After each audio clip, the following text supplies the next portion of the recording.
Hello and welcome to Stardrop Tea, a Stardew Valley gossip podcast. I'm Hillary. And I'm Shirley. Before we started recording, you mentioned that you had prepared a few things for today's conversation. And number one, folks, Shirley's brain is so beautiful.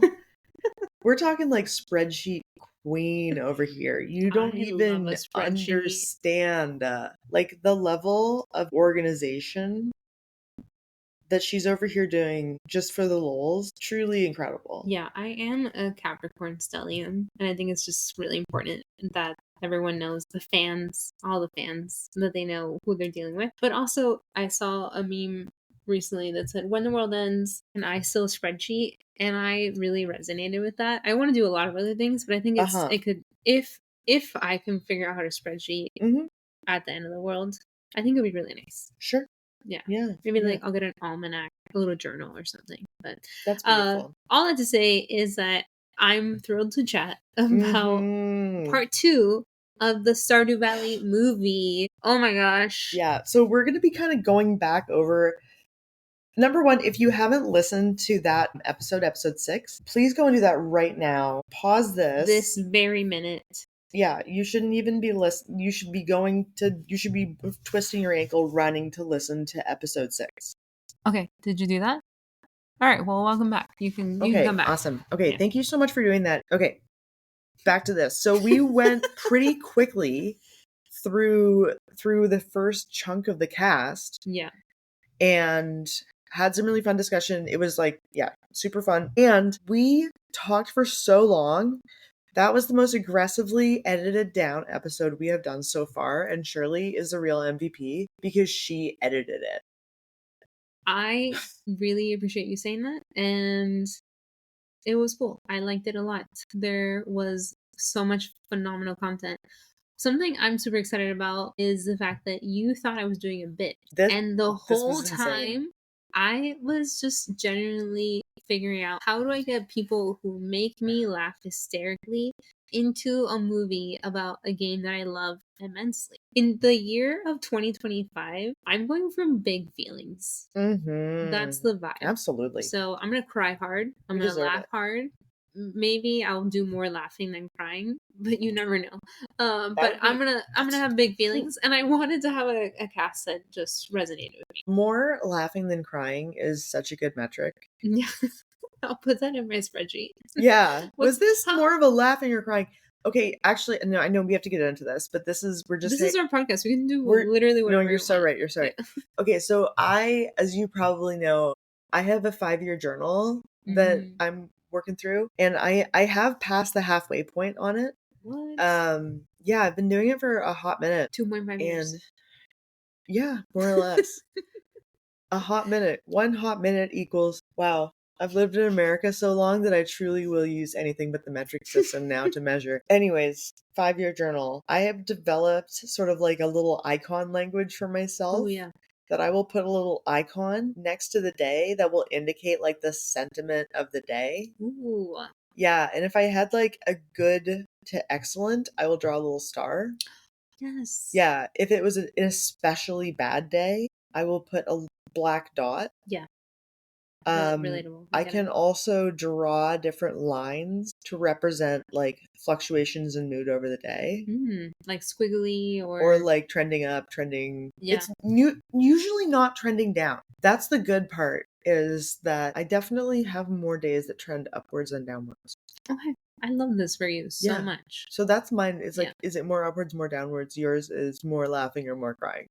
Yeah, because I mean, to be fair, I also cry when I laugh sometimes too. If I laugh too hard. Yeah, really sentient. Yeah. But I bought recently a physical calendar because I am all about putting it digitally on my phone, which I love. But I've also found like I've lost the tactile nature of having a physical calendar. And it's so fun to put a smiley face when I have a really great day on the calendar and write it with a pen. Right. I like it a lot. So. Suddenly I'm realizing that this might help with my brain. If I'm like, oh yeah, we don't have any tactile artifacts around the passage of time anymore. Because if my phone breaks tomorrow, I'm screwed. I want everyone to know that listens to this, if you're my friend, if my phone breaks tomorrow and I can't access my online calendar, I apologize because internet. I will not be showing up because I don't remember that our event exists. So factual. If I didn't put it, so when I get home, I will put it on my physical calendar so I don't forget completely. I'm so excited. Okay, literally last question, and then we're getting into it. What physical, like, is it kittens? Is it art? Is it... Oh my gosh, I have to show it to you. It's an incredible... Motorcycles? No, there's... Well, actually, no, there's no motorcycles. Oh. It's kittens, and it is just a great piece that I found this artist on TikTok that they just make really beautiful art. And then it's every season the kittens are doing something fun. Literally, kittens was my first guess. Yeah, of course. Awesome. I love talking about time, and I want to... The calendar is such a fun place to start because that's a lot of the ways that our day starts as a farmer. Yep. So you're so right. I had a question for you. So I loved the people we picked for general farmers of this movie.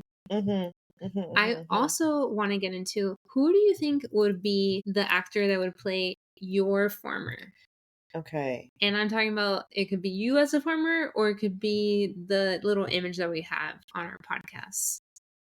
Farmer with your tiara. Okay. The tiara is interesting because it's like a tiara in like a sort of blend of elvish and indie sleaze. So I think to play my farmer, because if it was just like to play me, it would be like Florence Pugh immediately. Like we already have like the front of our head looks the same, and we both have deep little voices. You have very similar faces. I really appreciate her for sexy troll representation, but Sky Ferreira would be my pick to play my farmer because that's how I imagine my farmer. Like, I don't know, like tough, surrealist, messy, because like we are not bathing, folks. Like we're not bathing. And so my like black eyeliner and mascara are fucking smudged to hell. And I want to be crystal clear, we're talking about the farmer in the game because you are bathing as a human being. Oh, absolutely. Okay, I'm so big on bathing. I used to, a million years ago, I was a like skincare blogger. Yeah. Because I used it as a replacement behavior for some like unhealthy behaviors. So I was like, if we want to really pay attention to our skin a lot, you know what we should be doing? We should be maintaining our skin barrier. We should be looking into whatever the fuck hyaluronic acid is. And we need to find a cleanser that is actually going to do what I need it to do. So Sky Ferreira, I think that's how you pronounce their name? I think so. Anyways, whatever. Hey, email in. How do you pronounce their name? stardropteapodcast@gmail.com. I'm serious. Tell me I'm wrong. Argue with me. Let's do it. Shirley, I got a question for you. Yes.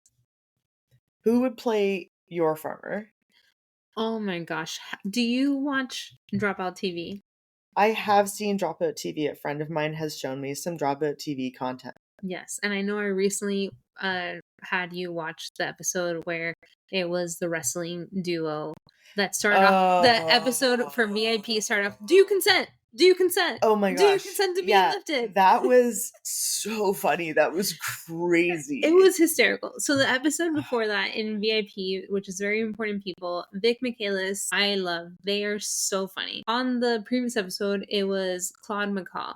Okay. And they are like a parrot that is wearing this Hawaiian festive shirt. I love this so much already. And yes, they have an incredibly monotone voice about what they're doing. And when they're asked, oh, you know, who are you? What's your story? They're talking about, I'm actually in a mafia family, and wow, they look like so happy-go-lucky, but they're actually a murderer. They do murder for hire. They launder money. All this stuff. They have. There's a lot happening there. But anyways, the actor that plays them, the comedian, is Alex Songshaw, and they're so funny. And recently, one of our listeners sent me us an email and talked about this. But after watching that episode and like having a discussion, I think that they would be so funny because I want someone who has a monotone voice that walks in to whatever's happening. Especially when you walk into a house and then there's just boom, you're in a cutscene. You were not planning for this. And I want someone to have a monotone voice, be like, okay. I guess I'm here.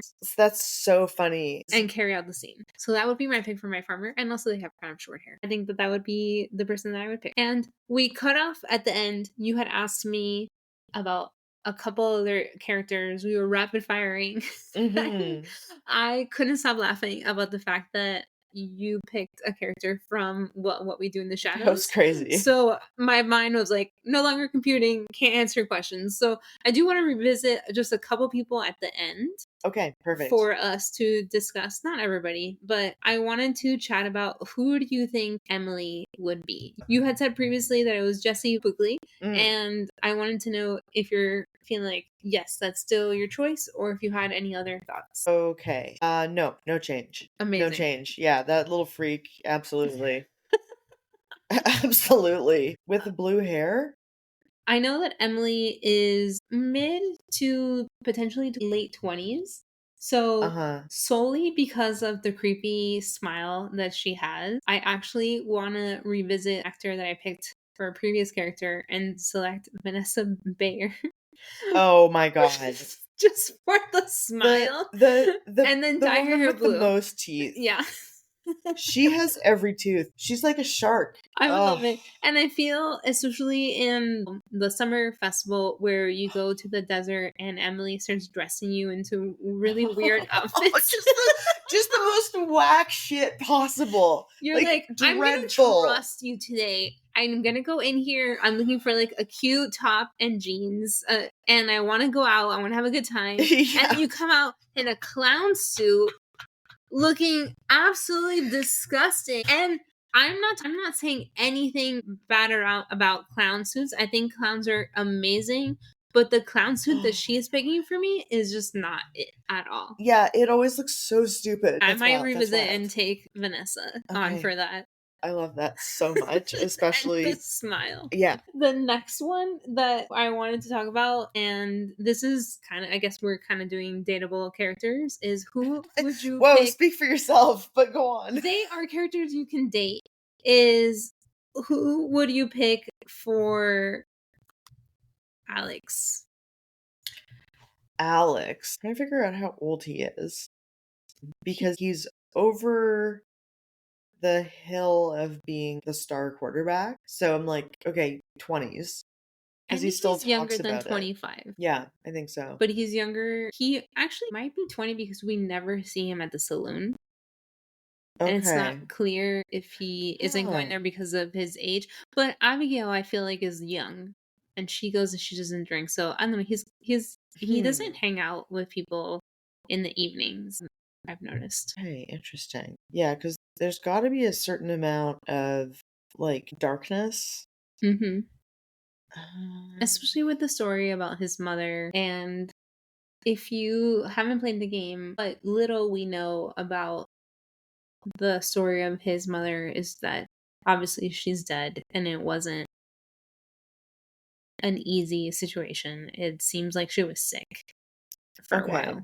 Okay. I have a pick. I'm struggling to find images of this actor with short enough hair, but I would say Cooper Van Grudel, who I'm going to show you a picture of right now. There's another photo that I found of him where he looks so moody. Imagine him with like tireder eyes and short hair. Yeah, he looks like he lifts weights, which is a very important part of being Alex. So who did you pick for Alex? Well, you're not done explaining your scenario, so I won't tell you. He looks great. I'm not 100% how old he is.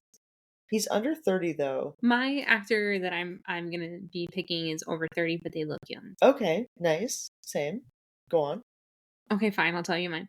I'm thinking short hair. I also think that Alex might have like a height complex potentially. Oh, interesting.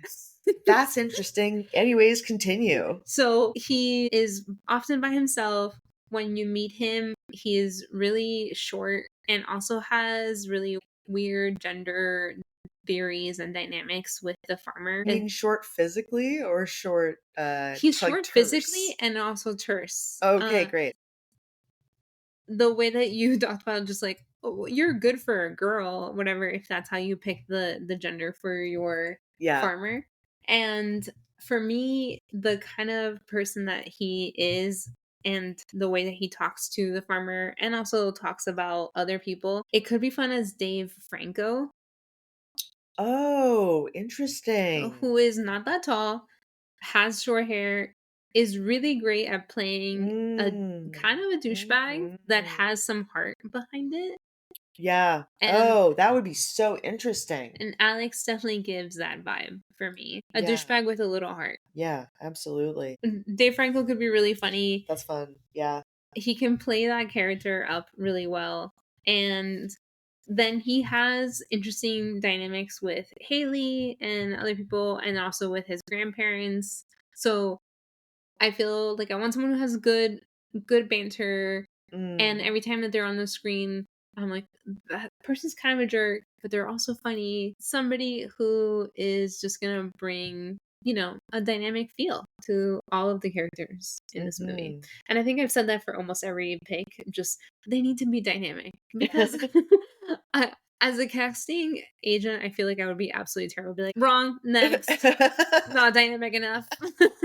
Someone has to fucking tap dance into the room. I need more dynamite. Yeah. Oh my. It's gonna be a no for me. Yeah. Okay, who's next on the list? It's Haley. Okay. For Haley and different hair treatment, but I'm gonna say Erin Kellyman. Okay, yeah. Explain. I feel like she was listen, I don't watch a lot of superhero movies anymore. However, I have seen a great many because of who I am married to. Mm-hmm. So she was you could consider her a villain. She was like a comic character in Falcon and the Winter Soldier, who's like a real mastermind, but she plays herself all the way down. And so it would be really, really fun to see her like having been in this really serious role where she plays this like basically two characters. I'm like, I don't know, do Haley next. Yeah, why not? And I like when people explore something out of the norm. Who's your pick for Haley? Sydney Sweeney. Oh my god. Because I can't believe my answer's wrong. No, answer's not wrong. No. You're gonna have to stop doing that. There's nothing wrong with what you're doing. I keep forgetting what our budget is. We have an unlimited budget. I know. And I keep Money is like, fake. oh, how can I be all cool and pick like the indie darlings and that are having their breakout? Get over yourself, Hillary. Get more over yourself. Sydney Sweeney. Do whatever you want. But I'm thinking Sydney Sweeney because we start off with Haley. I'm furious. She's okay. She's an asshole. And yes, she is an asshole to you. She's an asshole to her sister. She doesn't hang around anyone. She thinks she's better than everyone. And then she continues to develop. She has some interests of her own. And if you end up having like an actual relationship with her, her character has more dialogue. But I think Sydney Sweeney could play that person so well. And she has. Yeah. Yeah. She definitely has played like a whole bunch of real assholes. She can play Haley very well. Oh, you're so right. God damn it. Okay. That's a great pick. We have no budget. It's so true. I mean, this is pie in the sky. Like, you might as well pick whoever you want. Okay. Noted. All right. Next up is Elliot. Oh. This is a poet. Yeah. Likes to live on their own in a little shack by the beach. Oh, in a little shack. With the crab in the pocket? That's crazy. That's crazy. A lot about their hair. A lot. Might care more about their hair than their poetry. Potentially. In their writing. Best friends, potentially. Or also exes with Leah. Like, who has the biggest jaw? Like who's got a fucking jawline, and right? Yeah, so for my standards, I'm looking for a big jaw. Just the biggest jaw possible. Maximum jaw. You know who would own this? You know who would eat this up? Daniel Radcliffe. Ooh. Daniel Radcliffe as Elliot. I see it. Number 1. But I also... Beautiful hair. Number 2. That motherfucker crazy. Daniel Radcliffe as Harvey. Oh, shit.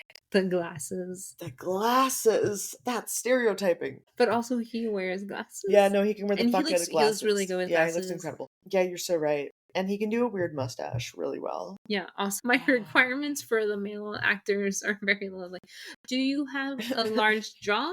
Can you wear glasses? What's your facial hair situation? Okay, now speak. But yeah. Okay, incredible. And then like way later on the list, how tall are you? Yeah, wait. Do you like planes? You're like 6'5". Yeah. I did really love Dave Patel. You had chose that as your Harvey. Yeah. But okay. I like that. I was thinking Austin Butler, who has been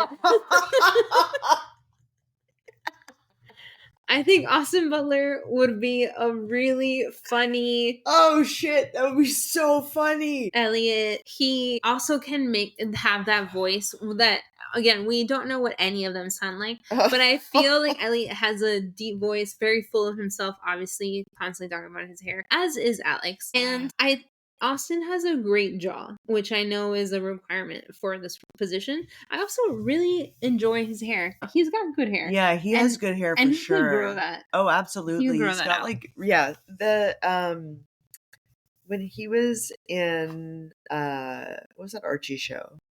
Riverdale? Gorgeous hair. Really emotively, a lock of it falling into his face. And the hair has to definitely have like emotion behind it, because oh yeah. I also, what I like about that pick is that it is like some of the stuff he has done, but he can put his own spin on it.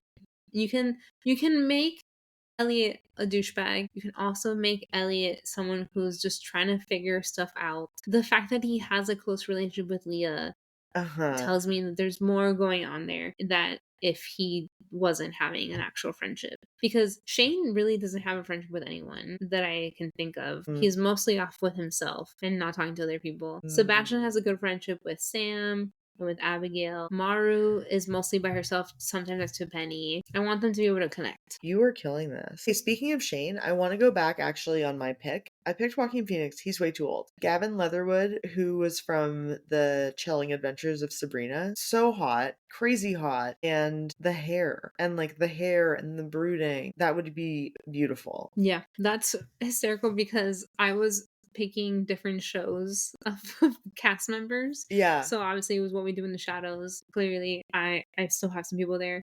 Yeah. Sabrina, The Chilling Adventures of Sabrina was another one. I also picked the Booksmart cast and the Sweethearts cast, which has some people from like other movies as well. Yeah. So I love that.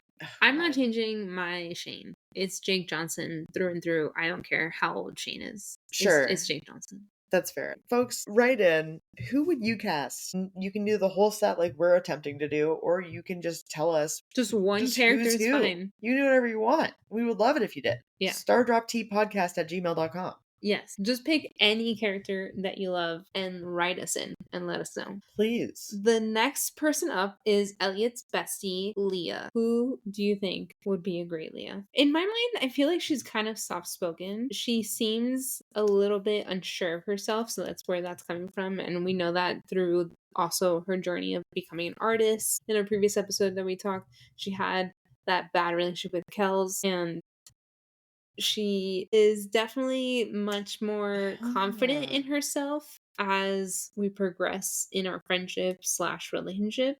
But I need someone who doesn't immediately come off as completely confident. I want someone who can play someone who maybe doesn't have that and can grow into that. My previous pick, Erin Kellman, the red-haired new Marvel actor, I think she would be a good Leah, because that absolutely not. Like, now that I understand that we can hire Sydney Sweeney for this, and like, listen, I don't even like her. No, I don't even like her. I just didn't say that. Like, unfortunately, I think she'd be perfect for that.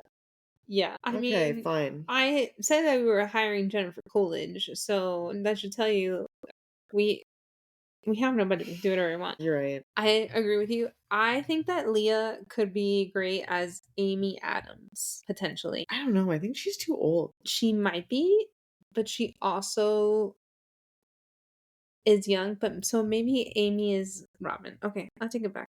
Oh, yeah. Maybe Amy is Robin. I think Amy could be Robin. Oh my gosh. You know what? I take my take back, and I take it back, and I take backsies back. Wind it back. Oh, I'm going to wind that back. Robin is Amy Adams, who is a phenomenal actress. I have loved her in almost every movie she's been in, and she's been in a lot of different characters. She was in the movie about Julie and Julia, which yes, insane. Which I love that one. Yeah. And oh yeah, she was suffering in that. She's trying really hard to go through that cookbook and also imploding her life. And then she's also in the movie Arrivals. Oh, that's one of the best movies ever. So much. She does a phenomenal job that she's phasing in and out of the future. And who the hell knows what Robin's up to sometimes? She could be phasing in and out of the woodwork. She's doing a lot. And she's got a good work ethic. Like, whatever character she works, I feel like she has good work ethic. But then this is unrelated to Robin. Have you seen the movie Leap Year? Oh, it's a romantic comedy that Amy Adams is in, and I don't know if I have. I think it's a wonderful job. I love a good rom-com, and it's a quality one for sure. So you don't think your previous pick, of course, was Jessica Chastain, who I still love her. I'm gonna take her off the table, and I'm gonna put Amy Adams as Robin. Okay, and that's a really good pick. For Leah, I have none right now. Yeah, I mean, I'm gonna say Erin Kelman for Leah. Final answer. Locked in. Okay. The last dateable character is Sam. Absolutely. He's such a little bimbo. He's a little skater boy. Yeah, exactly. So I definitely think that we gotta get a real babe in this role, and that babe is James Morosini. He is jawline. He is jawline, and I just look at that. Like, that's a jaw. That's a jaw. Look at the hair. Mm-hmm. Look at the 90s skater of it all. There's this is looking like frosted tips. Yeah, look at him. I see it. What a cutie. There's him in Patton Oswalt. Come on, look at that. Imagine him with blonde hair. Get out of here. Mm-hmm. All right. What do you got? I am thinking from the cast of Chilling Adventures of Sabrina. Ooh.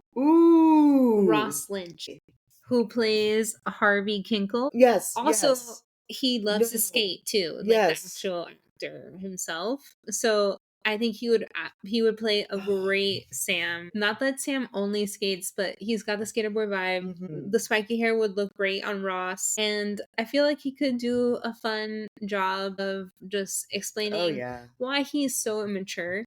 And it's due to the dynamics of his family's relationship and the fact that he hasn't really been parented. I think his mom has just been a little bit overwhelmed. So he's been having to fend for himself for a while. He's got a great relationship with Sebastian, but he's just figuring out life. He's also young and feels invincible sometimes. And Ross does a great job of representing that as an actor. That's beautiful.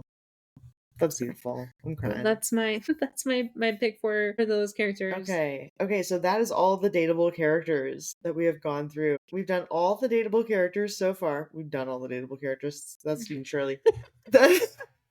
I haven't done anything. Okay, sure. So we've casted all the dateable characters, and we're going to take a quick break, and then we're going to come back and focus on the main villagers, the ones that you can give gifts to and build friendship with. Yay, I love that.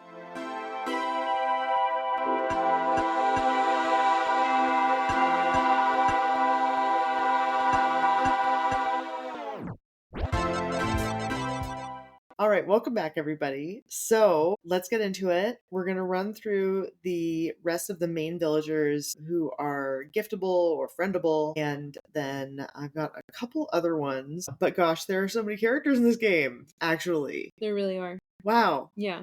But then we got to wrap it up. And then maybe we'll come back to it later. Who knows? One day. Anything could happen. Time isn't real. But... I'm looking at our episode plan list, and first up on the character list is the dwarf. You had, on my documentation, skipped this pick. I did, yeah. I think this could be CGI and a voice character. It's mostly just doing me.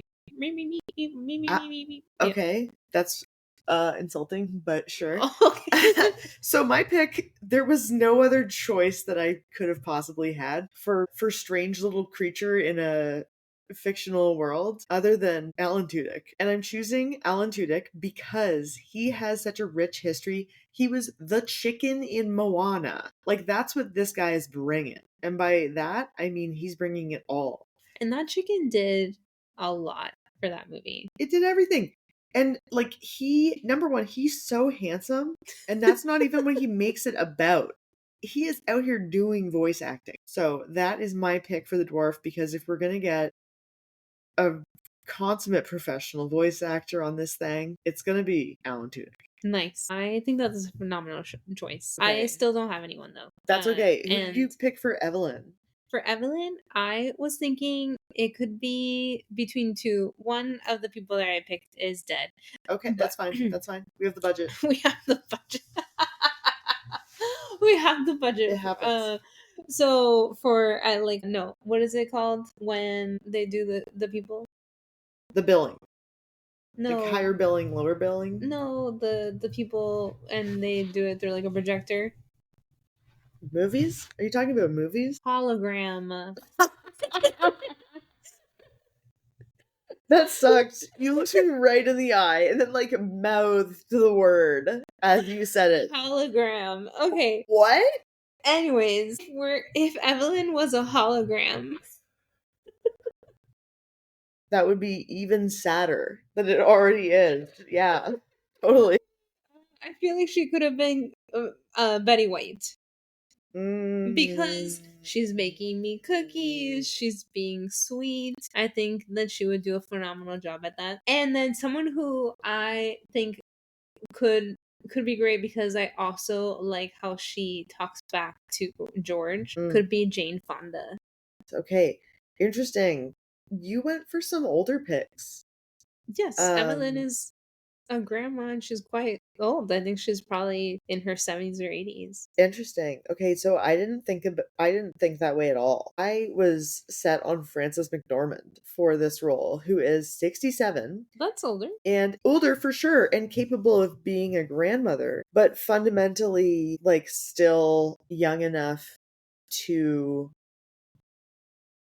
this sucks. Like, I feel like she is made to be older because of how, like, of George's attitude. Mm-hmm. That he's just like, life is over, we're just here now. And she's like, I'm 67. Exactly. Like, it's not over. Yeah. There's still a lot of things that you can do. Like, yeah, you have a disability now. Like that's going to affect a couple things, but you can still get out there. Yeah.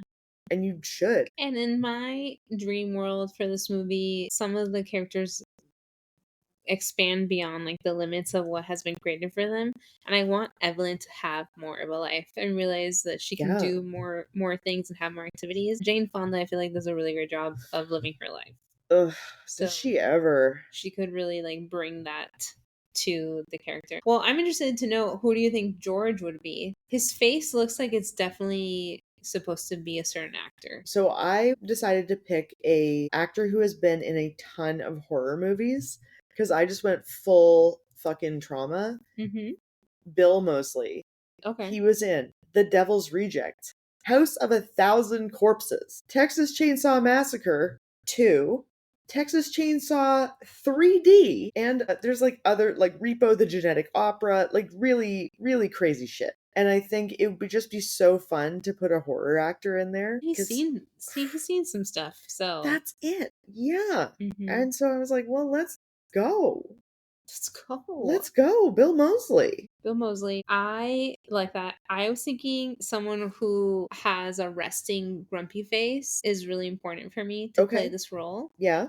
And Harrison Ford came to mind. I've really enjoyed his character that he's been playing in the show Shrinking, which has that resting frown face. But in general, he's also seen some things. Like, if you think about absolutely, who George is, who clearly was in a coal mining accident, but potentially also could have seen some of the wars that were happening earlier and like seen the reality of coal mining. Yeah, and Harrison Ford would bring that experience from everything he's been through. Now I'm just thinking of Frances McDormand opposite Harrison Ford, and that would be so fun. I love that. Okay, great job. For Gus, the man carrying the community on his back, my pick, because I was like, this man, like, he needs to have like a nurturing vibe. He is literally feeding everyone. So for Gus, I picked Hankaj Tripathi. I may not be pronouncing that 100% correctly, but Shirley, I have put a link in there. He predominantly works in Hindi films, but I would love to see him be part of this project because he, like his face, if you will go to his Wikipedia page, I am looking at the photo on his Wikipedia page and I really feel that everything is going to be all right. Especially when we know that the government isn't caring about us. Potentially some people are collecting data but not letting us know what the green rain is. And then there's this one person that's like, I need 12 eggs to make a really large omelet and also come to the saloon and I will protect you. Absolutely. And he has his priorities in order. And he has like messaging worked out. Yeah. So I was just like, who would represent a like pillar of the community? If during this time period we all had like beepers or something, I feel like he would Should we bring beepers back? Should millennials revive the beeper? Well, a lot of people are going to flip phones and getting rid of their smartphones, and I feel like makes sense. What if we just go all the way back? Exactly. Why don't we go to beepers and then just say like, come over at this time, meet me here. I would like for less people to know where I am. For sure. So why don't we bring back landlines? No, because then they know exactly where you are. Yeah, no, but I think a beeper would be great. Attached to the landline. I am thinking for Gus, someone whose last name is very close to Gus, so maybe that's why he's called Gus, is Luis Guzman, who is Gomez Adams, and I think that he would be incredible. Definitely keeps that family together and is very loving towards his children and towards his wife. And I think Gus is really loving towards the community. I also imagine Gus as being Hispanic. So I think that would be great. Yeah. So I would love that. For Jody, which I know that you did a rapid fire, I was thinking Emma Stone. There's something about the mouth of the little character that I see. Interesting. Then she could be quirky, and so I think that could be fun. And then what do you think about Jody's husband, Kent? Okay, but what about my pick for Jody? Well, you already gave me 2 picks. No, I'm going to give you another one. Okay, great. Kelly MacDonald. Kelly MacDonald. Yeah, she was in No Country for Old Men. Folks, Kelly MacDonald, she is acting with her face. And she is suffering. And this Jody needs to be suffering at all times. I'm doing the dishes. I'm suffering. Someone brought me a fish because I requested it. I'm suffering. Yeah. I asked for cauliflower. I'm suffering. And like, okay. Like, make up your mind. And a lot of the cause of her suffering is her husband. And where is her husband? What happened to her husband? Why is my husband not here to take care of the kids while I also have to go to work? So who is causing that suffering for your Jody? Who is causing that suffering for my Jody? I'm just kidding. Channing Tatum. Ooh, I see it. The spiky hair. Yeah. But I need him to be acting all the way serious in this. I also need him to be suffering. I need him to have clear CPTSD. Yeah. And this is like... And substance abuse issues. Post the dancing movies, he can't dance anymore. He's really hurt about it. And... Yeah, like chronic debilitating back pain. Okay. Like shoots down his leg. Yeah. Just like... Damn. Yeah. Well, he's suffering. I mean, he is suffering. But also, I think it's important to honor... whoever does the role of Kent, like, yes, he does cause a lot of suffering to his wife, mainly because they don't talk to each other. But I did read a beautiful letter before he came back where he told her like how sorry he was and he understands that things are tough. So I think that there's potential for him to recover. Okay. Beautiful. So for that, my pick for Kent is Will Poulter. He is in The Maze Runner. He was also in Skins, Chronicles of Narnia, and recently he was in The Bear. And I feel like he can do a really great job of playing someone who's broody and very moody as well. That's interesting. So you're going younger. I think, well, Kent could be in his mid to late 30s. Well, Will Poulter is 32. Yeah, and with a beard or the right angle, he could look older. Yeah, that's true. Age him up. That's fair. Oh, cool. He's in Death of the Unicorn. All right. More rapid fire. Lewis. That guy. Walton Goggins. Okay. Because if he's gonna be a fuckboy, if he's gonna be an old man fuckboy, let's fucking go. I see it. Let's go. Like, him? Lewis? Mm-hmm. He's a little slut. I love that. Yeah. And I also think he's got, other ethical morals with his business practices. And certainly he can be kind of funny, but most of the time I definitely dislike him. Yeah, running, not walking away from him. Okay, yes, Shirley. Who would you pick for Mayor Lewis? Fred Armisen. That's so funny. That's so funny. I think he can do a really great job of playing the mayor, being serious, but also saying some off-the-cuff, hysterical quip about the town folk. Especially, as a reminder to everyone, the mayor tells me I'm finally part of the community after I get married. Yeah. No matter what year that happens. Yeah, he could do a really good job. Oh, wow. Of that. His eyeballs alone. Incredible. And we really need someone who can act with their eyeballs for big this. Time. Linus. Elijah Wood. Oh, and then I'm serious. And then you're telling me that I'm picking someone young with Will Poulter, but for Linus, Elijah Wood. Elijah Wood is 44. He looks like a baby. He is a grown man.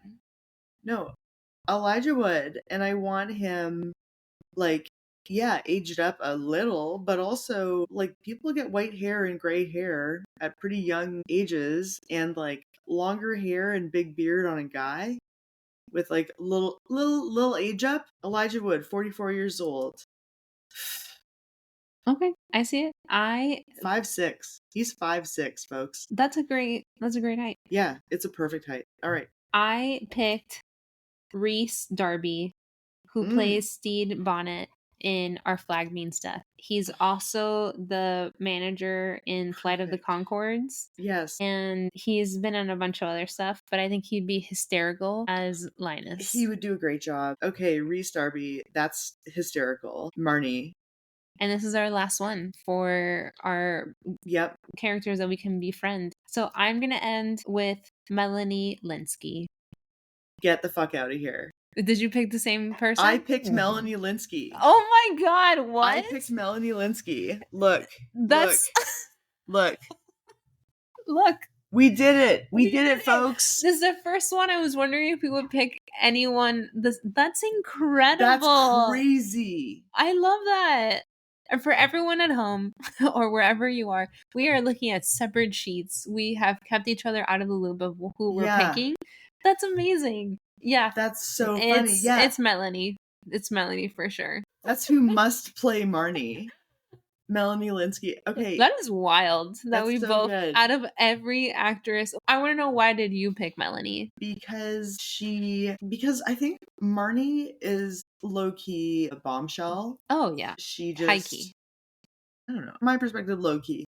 But, yeah, truly is not giving anything a single thought, and yet low-key bombshell. She is truly somebody that if she took her glasses off and took her hair down, proverbially, awooga. For me, Melanie has had an incredible career. All of her characters have been really different from each other, but also have had a thorough line of who she is as an actor. And I loved her in The Last of Us. She was dead serious. You meet her, you kind of want to understand why she's doing what she's doing, but then you find that she is this vigilante. She's taking matters to her own hand and she's going after it. She's also in this show that was very short-lived on HBO called Togetherness, which was really interesting. She's trying to figure out life in her marriage and out of her marriage, and also her own self-worth and value, and that's a lot of what's happening for Marnie.